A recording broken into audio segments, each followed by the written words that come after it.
J'emmène Marguerite à Lorient pour 1 mois et demi de chantier. Et on va faire du ponçage, des vernis, de la peinture, de la toilette, tout pour qu'elle soit pimpante.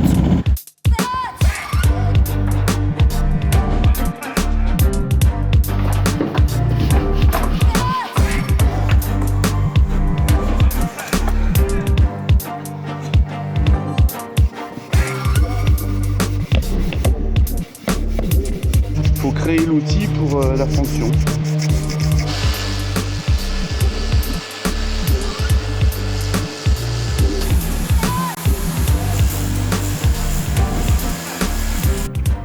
Vert, c'est la couleur d'origine. Parce que quand on a retrouvé le bateau, il était évidemment blanc. C'est un peu un hasard. À 4 jours de la mise à l'eau, on est en train de faire l'anti-fouling.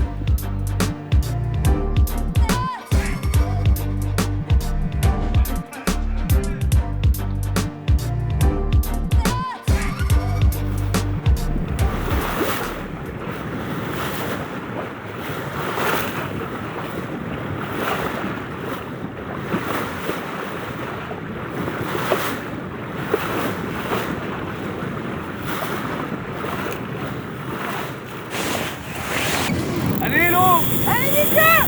On y va!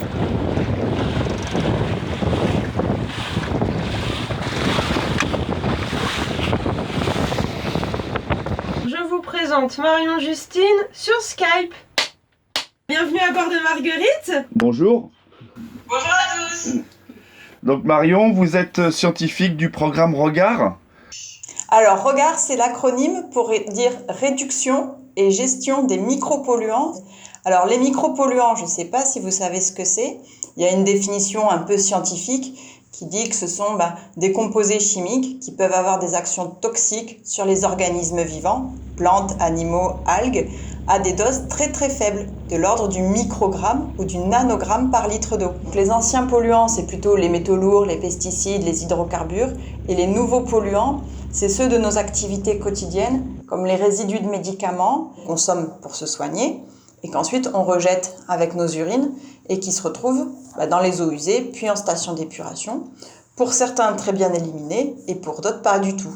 Donc c'est comme ça qu'on les retrouve après dans les cours d'eau.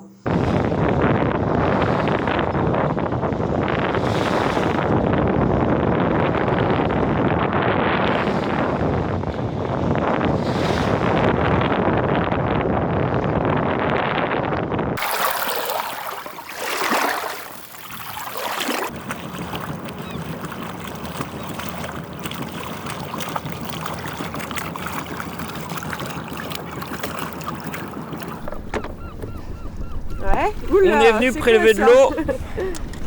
Alors ça, c'est un filet manta. On l'a traîné avec votre bateau. On a prélevé pendant une 20-25 minutes. Ici, on a récupéré pas mal de choses. Donc là, déjà, je vois qu'il y a quelques algues. L'idée, c'est de travailler avec les plaisanciers pour qu'ils puissent eux-mêmes prélever de l'eau. On va aller au laboratoire et puis on va regarder tout ça. Exactement. Bon, du coup, là, on va récupérer la chaussette de prélèvement où tout est concentré à l'intérieur, en fait. Là, c'est essentiellement des débris d'algues. On va le mettre directement branché sur la télé. Pendant 15 minutes, donc on a filtré de l'eau avec le manta et puis voilà le résultat. Donc là, si tu veux, tu as une grosse boule de matière organique, on ne sait pas trop ce que c'est. Et à l'intérieur, on voit des choses de couleur bleue, verte, donc des fibres de plastique. Donc le souci, c'est que toutes les espèces aquatiques en fait peuvent se nourrir de plastique. On en retrouve dans toute la chaîne alimentaire, donc aussi bien les poissons que les oiseaux marins, que des petits crustacés. Donc c'est là que c'est problématique, même des huîtres aussi. L'eau est polluée, on le voit en un quart d'heure, on a réussi à quand même attraper pas mal de fibres. Donc c'est bien problématique pour toute cette vie. Et, en fait, le souci, c'est surtout qu'il faut agir en amont, parce qu'une fois qu'elle qu'elle est ici, c'est très compliqué de la traiter. Et c'était Antoine de l'Observatoire du Plancton.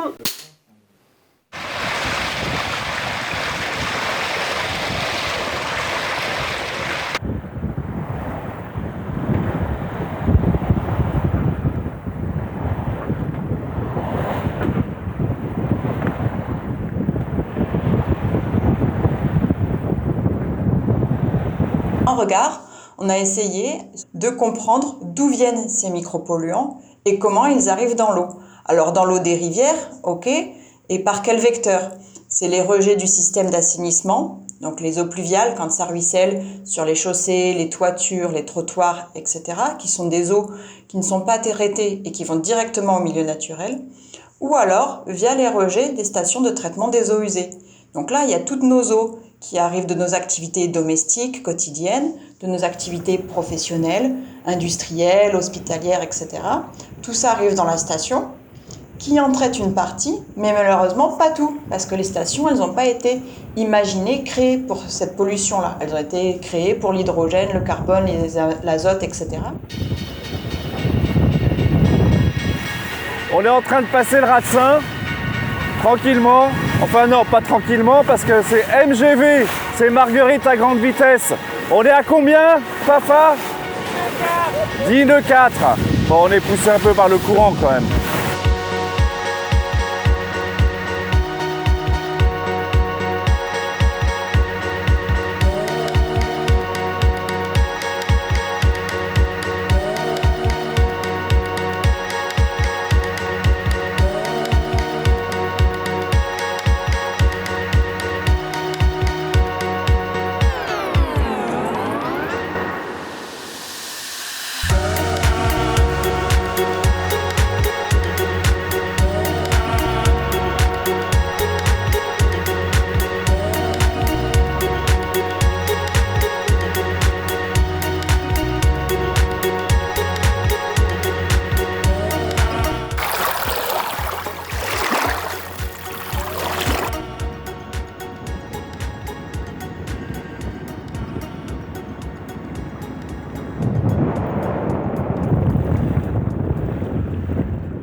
Il y avait donc une sorte d'intuition que la force du vent était là et qu'elle serait toujours là et qu'on entre dans un âge de ressources en hydrocarbures raréfiées, renchéries. Pas être un extrémiste environnementaliste que de dire ça, c'est vrai, mais pourquoi pas, de façon positive, proposer des gammes de produits, un label transporté à la voile, et combien ça impacterait sur le prix de la bouteille de vin, sur le prix du paquet de café. En 2016, nous, on a transporté un petit peu moins de 100 tonnes de marchandises, donc, que ce soit en transatlantique ou en transmanche par exemple, pour économiser environ 80 tonnes de CO2. Et là, sur 2017, on aura transporté plus de 130 tonnes de marchandises pour économiser à peu près l'équivalent en CO2. Donc ça, ce sont d'ores et déjà des émissions qui n'ont pas été faites, hein, et qui ont permis de boire du café, du rhum, de la bière, du thé, qui est venu avec une réduction drastique, on va dire, de leurs émissions de CO2. On schématise un peu en 3 grandes routes différentes. Il y a la transatlantique, de laquelle on ramène du rhum, du sucre, du café, du cacao, d'autres petites marchandises telles que des miels tropicaux, des épices. Là, on travaille à y livrer des produits. Donc là, certainement, dès l'hiver, on va aller charger des marchandises qui vont partir vers notamment la Guadeloupe. Donc voilà, les produits tropicaux, on va dire, depuis les Antilles classiques, Amérique nord de l'Amérique du Sud et Amérique centrale également, donc Colombie. On travaille aussi en grand cabotage régional, européen plutôt, donc en gros entre le Portugal et le Danemark et la Norvège. Donc ça va être des produits tels que de l'huile d'olive, des vins, on va avoir des produits de spécialité portugaises, françaises qui vont vers le Danemark et la Norvège. Et on travaille aussi beaucoup en transmanche, hein, avec le Gréand. On importe des ales, des bières bio, de real ales, de microbrasseries du Devon et de Cornouailles. Et on y exporte des vins bio, sans sulfite, Déméter, biodynamique, avec une démarche également en termes de produits derrière qui est fondamentale pour nous. On n'est pas des anachronistes, on n'est pas des fanats de la nostalgie, de vouloir faire comme il y a 100 ans. Ah, ça va peut-être marcher. Bah non, en fait, non, ça marche pas. On fait ça, on est au XXIe siècle et donc il faut mettre en avant notamment la sobriété énergétique que permet la voile.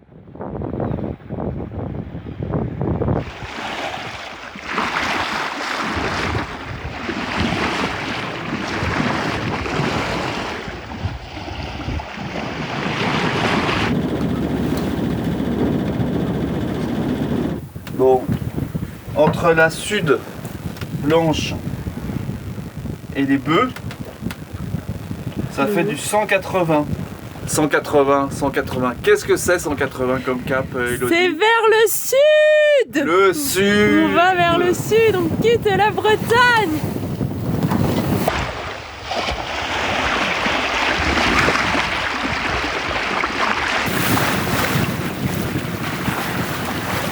On peut considérer que chacun d'entre nous, on est responsable de par nos activités quotidiennes professionnelles ou personnelles de cette pollution. Par exemple, changer de produit pour la lessive, ou changer de produit pour la vaisselle, ou l'entretien des sols, et d'utiliser du savon noir, du vinaigre blanc, du bicarbonate, au lieu d'avoir des super produits soit très efficaces, mais bourrés d'agents chimiques dont on ne connaît pas toujours les impacts, aussi bien sur notre santé humaine au moment où on les utilise, que sur le milieu naturel et les organismes aquatiques.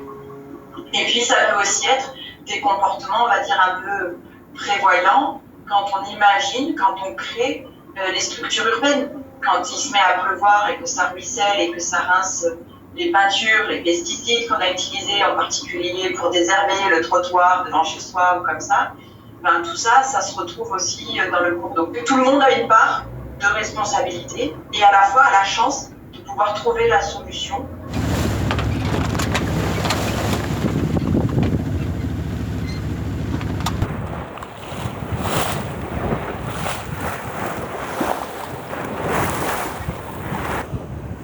Bon, Elodie, tu la vois la bouée nord? Eh ben, toujours pas. Parce qu'on est dans l'estuaire de la Gironde. On est en train de rentrer. Et on va à Royan voir Rémi Camus qui fait le tour de France à la nage. À la nage, ouais. Il est parti d'où? Il est parti de Calais. On l'a essayé de l'attraper au Sable d'Olonne, on a essayé de l'attraper à La Rochelle. Et on voit toujours pas. Et on le voit toujours pas, on arrive à Royan, donc on espère le voir ce soir. Mais il nage, hein, là. Il est dans l'eau.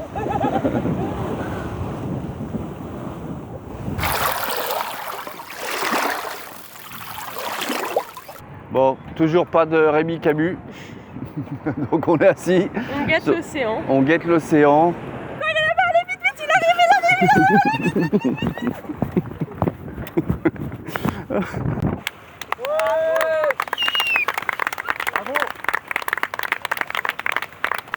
Rémi Camus est à bord de Marguerite. On a été le pêcher.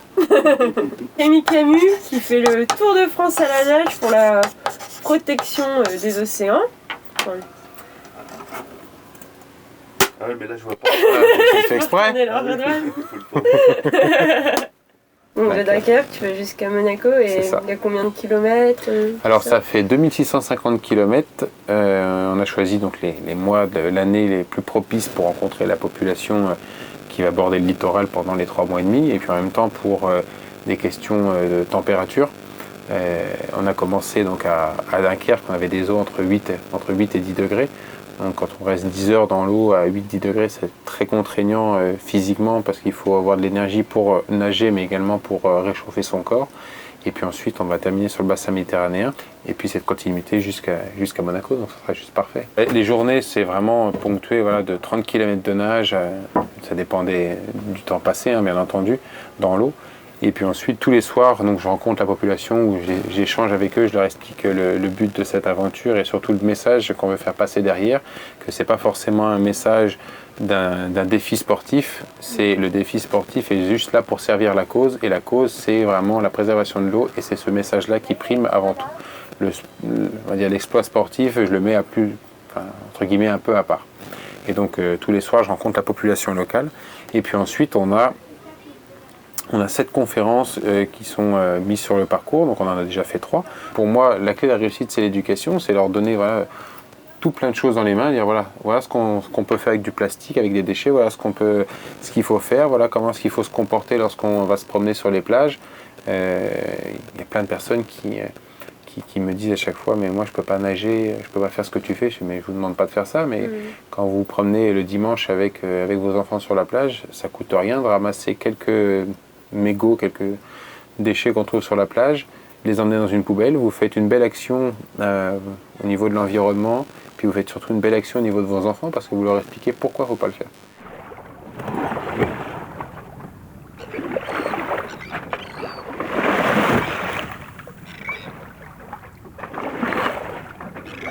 Là, on fait route tranquillement sur Bordeaux.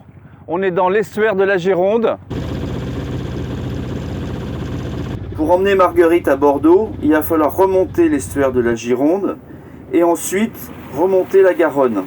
Ça fait une route de 55 000 sur le fleuve. Et il va falloir se faire aider par le courant, qui peut être assez violent par moment. Donc, belle balade.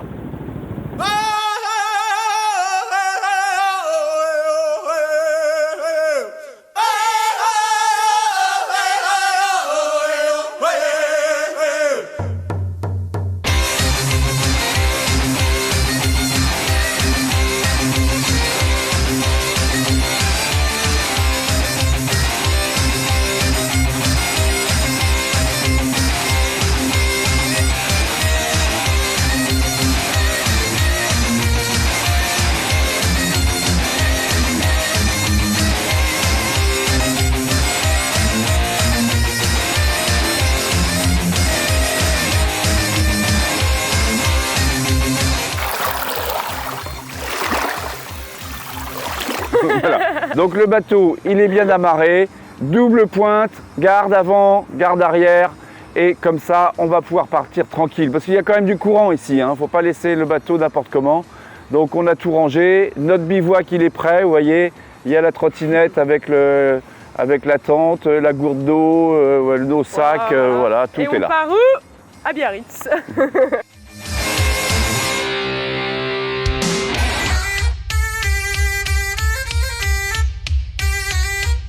Voilà, c'est notre première soirée de bivouac, on vient d'arriver. On a couru très très vite parce qu'il y a un gros orage qui nous attend et en plus on monte la tente et qu'est-ce qu'on trouve ? Un gros trou dans la tente. Vas-y, éclaire-le. Voilà. On va passer une superbe nuit, ça va être fantastique. Et par contre on a eu de la chance parce qu'on a fait du stop à Bordeaux et direct on arrive entre Osgore et Cap-Breton. Donc on a plus beaucoup de kilomètres à faire demain pour arriver sur Biarritz et c'est la classe.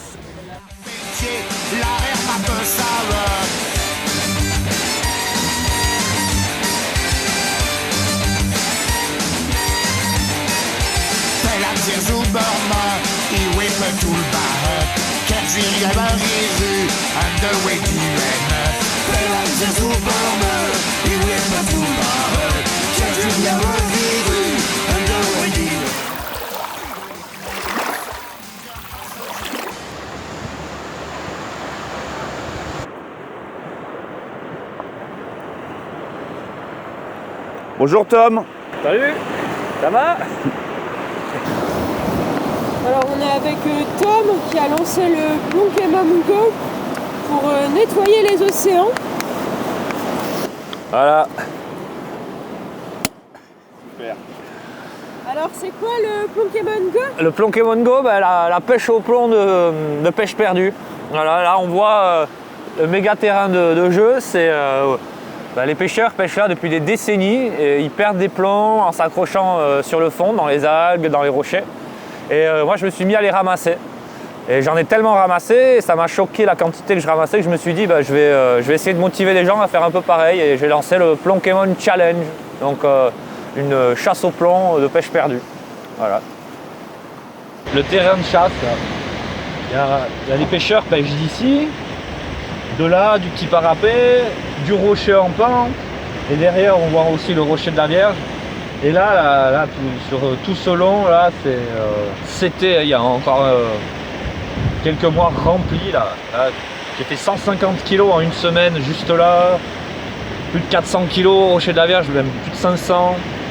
Là aussi, là dans l'anse qu'on voit, là, à l'époque les pêcheurs ils allaient se mettre sur la digue et ça pêchait des deux côtés. On voit les petits poissons là qui nagent dedans et voilà, je leur fais le ménage. Petits micro-organismes et les vers de sable qui vivent au milieu de ces plombs là, les poissons les finissent par les manger et puis ça traverse la chaîne alimentaire. Sacrée pollution qui a rien à faire au fond de l'océan. Et là, il te chope le but. Ouais. Rends-moi ça, c'est à moi. Ça fait 60 ans que c'est dans la famille. Et tu disais que le poulpe, c'est l'animal qui avait le plus de plomb. Ouais, j'ai lu ça assez récemment. Ouais. Ils ont fait des études sur les métaux lourds et les animaux, tu sais, lesquels on pouvait plus ou moins consommer. Et le poulpe, c'est celui qui est le plus contaminé par le plomb. Celui-là, il a traîné, il était bien profond, donc assez dans l'eau calme. Il n'y a rien qui l'a trop usé. C'est même au contraire une couche de protection presque qui est venue se mettre dessus. Par contre, il y en a d'autres. Ça, on voit voilà, un peu protégé encore hein, par la profondeur. Mais quand il y a l'action des vagues, les vagues et le sable qui s'y mêlent, qui s'en mêlent, tout de suite, là, on voit là, contre les rochers, ça devient de plus en plus méconnaissable, hein, mais c'est toujours un plomb étoile, là. Et, avec l'action des vagues et des courants et des rochers, ça finit par les polir. Et on voit bien sur mes mains, hein, quand même, là, le gris et tout ça. Et moi, je le vois quand je les ramasse, quand je les ai encore dans les mains, parfois je les frotte pour essayer de les nettoyer juste un peu. Et je vois carrément du gris hein, dans l'eau, ça se voit à l'œil. Et mes filets aussi, je les ramène dans des filets. Et quand je retrempe les filets dans l'eau, une fois qu'ils ont séché, que je les ai vidés, mais qui étaient pleins avant, ça fait une nappe grise quand ils se remettent à l'eau. C'est du plomb dissous, hein, la poudre de plomb. Voilà les plombs, vous en voulez, qui en veut? En fait, tout ça, c'est des plombs de pêche qui ont aucun problème. Ils sont complètement réutilisables. C'est des plombs qui coûtent cher. Et, alors j'attends de voir si je peux pas les filer à des clubs de pêche de surf casting ou des gens qui les perdraient pas dans les rochers. Ils sont triés hein, je me suis emmerdé pendant des heures et des heures à faire ça. Et ça c'est des bougies donc, que les mecs utilisaient. On voit encore les fils de pêche hein, accrochés sur pas mal. Des bougies de quoi? Des bougies de voiture, des bougies de mécanique que les mecs utilisaient à l'époque pour pêcher avant qu'elles soient recyclées. Et toi, qu'est-ce que t'en fais tout ce plomb? Tu pourrais le revendre? Ouais, mais donc ça m'intéresse pas de le revendre pour qu'ils finissent en plomb de pêche et en cartouches de chasse qui finissent dans les rivières et les lacs. Donc je me suis mis à... En fait, j'en fais des plombs d'apnée au début. J'ai emprunté un moule à un copain. Et après, je me suis mis à en faire des baleines, des baleines comme ça, là, je fais, que j'accroche après sur des bouts de bois. Et j'avais fait ça justement pour remercier les meilleurs ramasseurs du Plonkemon Challenge l'an dernier. Et ça me finance un peu mon matériel aussi, parce que j'use beaucoup de matériel assez vite. J'ai créé le Plonkemon Challenge. Cette année, là, il y a un peu plus de monde qui a ramassé. Là, pour l'instant, il doit y avoir un total de 80 kilos quand même ramassés par les gens en France. Donc c'est quand même beaucoup plus que rien que le total de l'an dernier.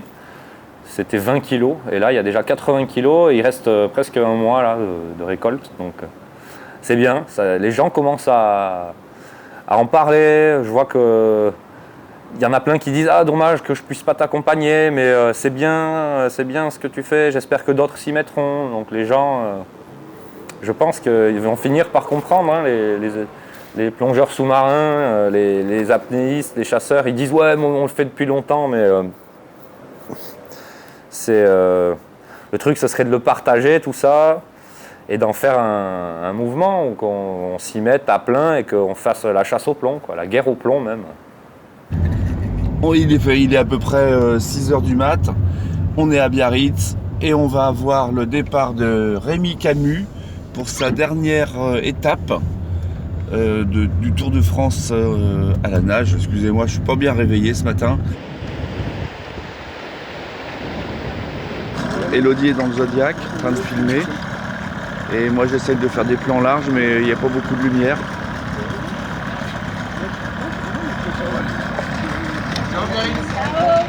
Merci pour l'accueil. Donc c'est parti, Rémi Camus part pour sa dernière étape de l'Atlantique. On le voit pas parce qu'il fait nuit. Enfin, il est 6h du matin, le soleil va pas tarder à se lever. Et on est dans le Zodiac qui suit Rémi Camus depuis le début du parcours avec Marie et Yann qui conduit le bateau.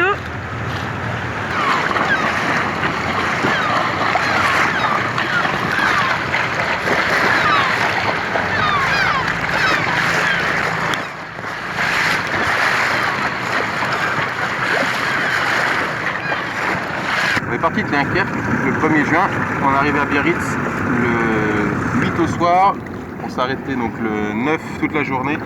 Et il y a 2 endroits qui étaient couverts de plastique. Le premier c'était au nord du Havre, avec une décharge à ciel ouverte. Et le deuxième endroit le plus pollué qu'on ait pu voir, c'est ici à Biarritz, dans la baie de Biarritz. Alors malheureusement il y a une rivière qui coule au niveau de Bayonne, la Dour, si je me rappelle bien. Et puis ensuite, il y a malheureusement les égouts fluviales de la ville de Biarritz. Le trop-plein en fait est rejeté directement dans la mer lorsqu'il y a de fortes pluies, ce qui génère beaucoup d'activités et beaucoup de plastique malheureusement. Et je trouve ça dommage d'avoir une si belle plage avec aussi autant de déchets. Alors, c'est pas un constat que je fais parce que je viens d'arriver à Biarritz, mais c'est un constat que je fais depuis Dunkerque, après plus de 2 mois de nage. Et depuis le début, on retrouve beaucoup d'hydrocarbures également à la surface de l'eau et de déchets en tout genre, filets, etc. Et là, sur Biarritz, c'est ce qu'on retrouve le plus, c'est le petit morceau de plastique qui sont entre 2 eaux, donc il y en a quand même beaucoup. Donc voilà, donc dans 18-19 km, on arrive à Hendaye, on aura fini avec l'Atlantique et après on passe sur le bassin méditerranéen. J'espère que ça sera plus clément au niveau des conditions. Je pense qu'on va retrouver aussi beaucoup de déchets en tout genre dans le bassin méditerranéen. Voilà. Bon allez, bon courage. Ciao, ciao, merci beaucoup. Et profite bien de cette dernière session en Atlantique. C'est clair. Là, il reste plus que 19 km. Allez, c'est le grand final. Salut.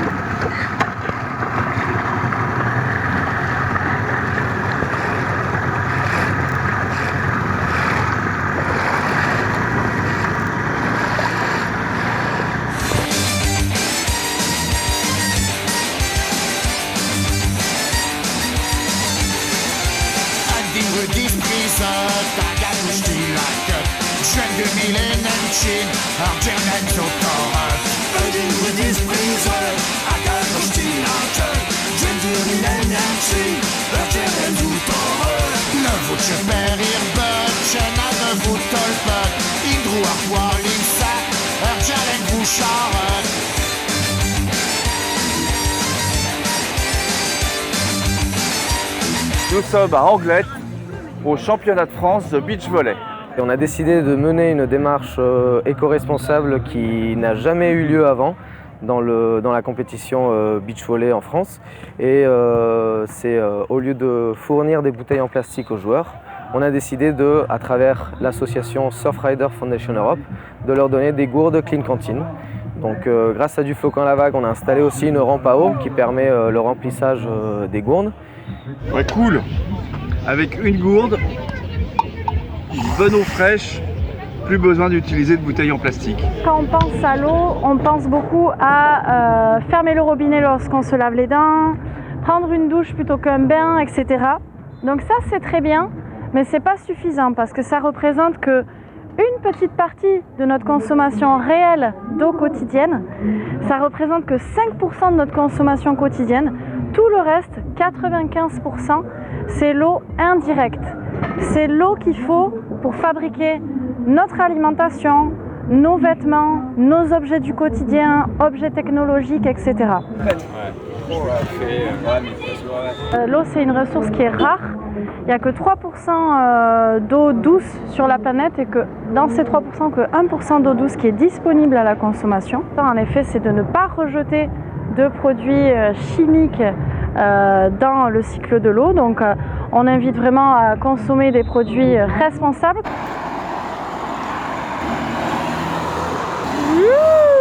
Venez, venez. Oh, personne ne veut de nous. Yves Parlier qui développe des kites pour tracter des bateaux.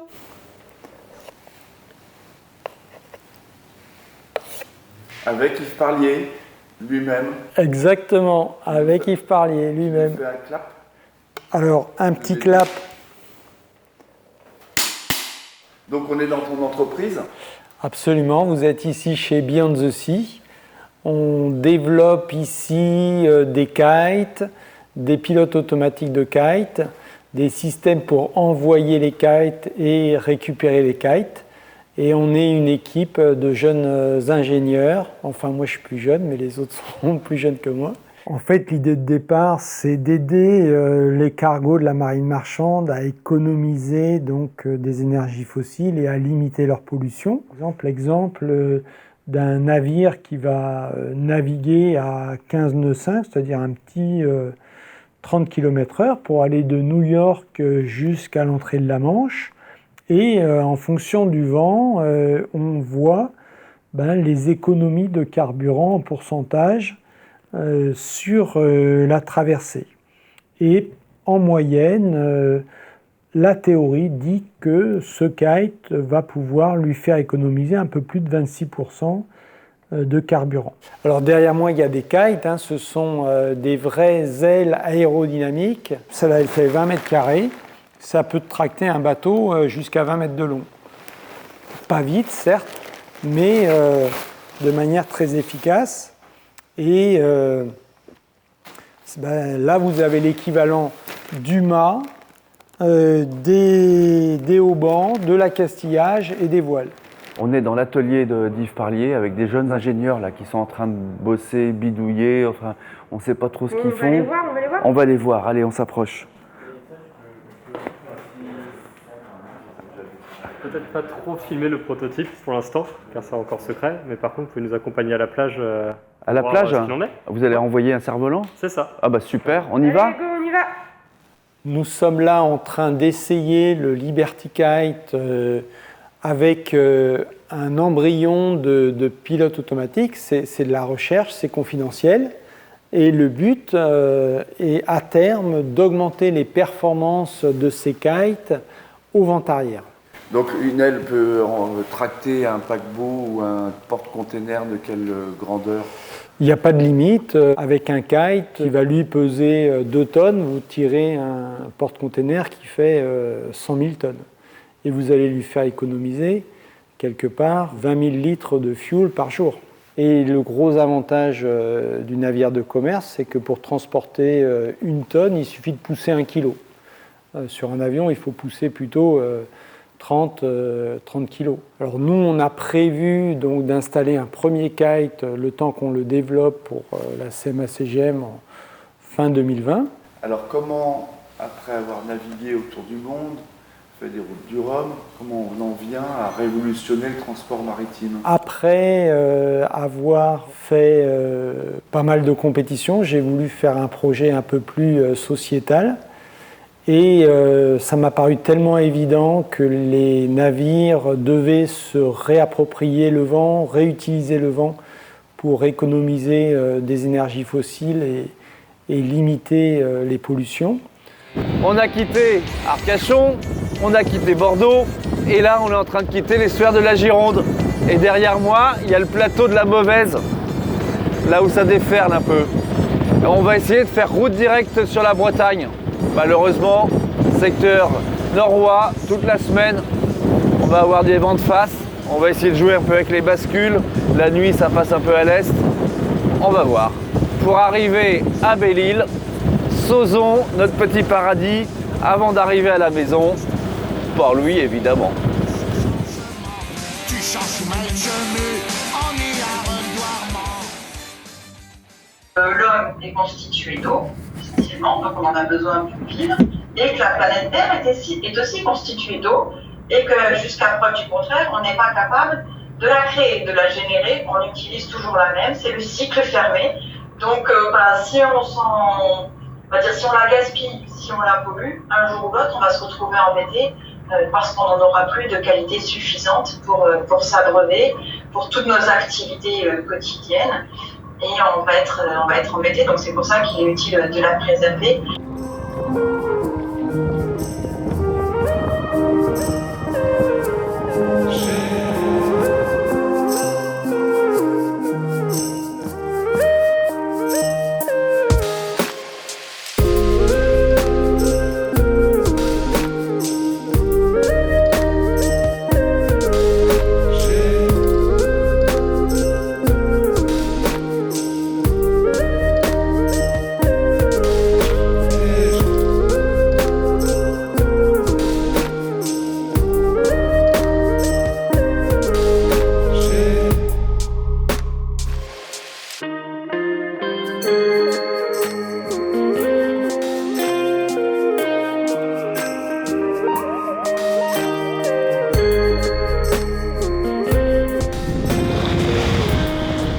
nuit avec une bonne brise. On a croisé le phare de Chassiron et celui des Baleines. Et là, derrière la brume, c'est la côte vendéenne. Mais il n'y a plus d'air. Donc on est au moteur. C'est génial parce qu'on a un vent de nord qui nous pousse auprès directement sur Belle-Île. On imaginait faire la route au moteur, et ben voilà, la bonne surprise, comme quoi il y en a quelquefois.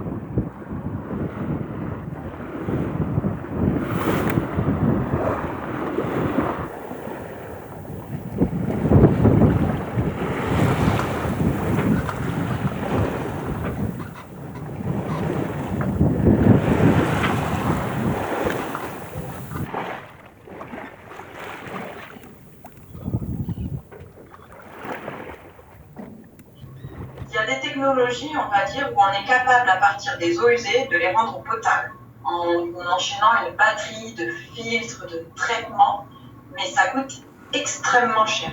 Donc certains pays qui sont contraints, parce qu'ils n'ont plus accès à l'eau que très difficilement, sont contraints d'en arriver à ça, mais ça coûte une fortune.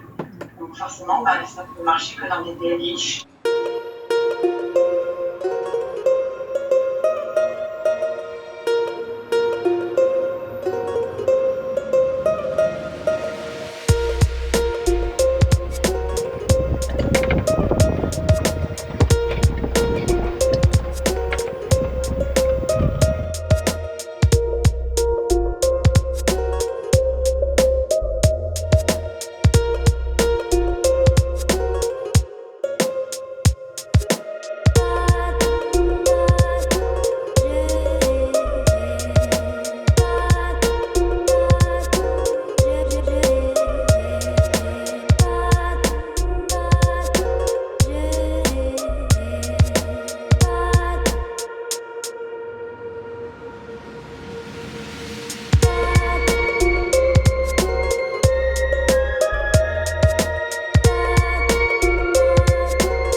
La citadelle.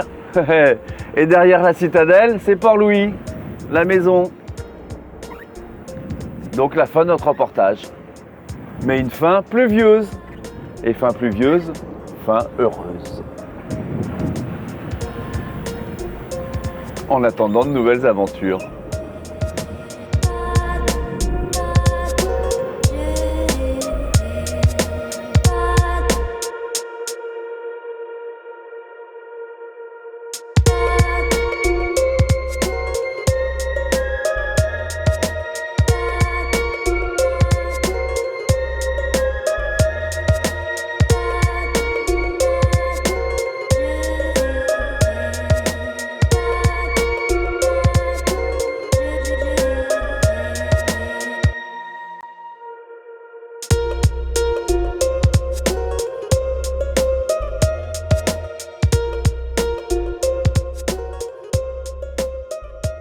Le plastique, c'est pas fantastique.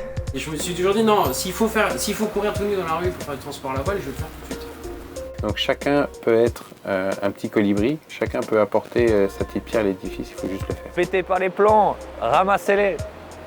Je suis convaincu que demain, l'énergie du vent propulsera les bateaux. On est responsable, de par nos activités quotidiennes, de cette pollution, mais ça veut dire qu'on a aussi la chance d'avoir la solution en nous pour changer les choses.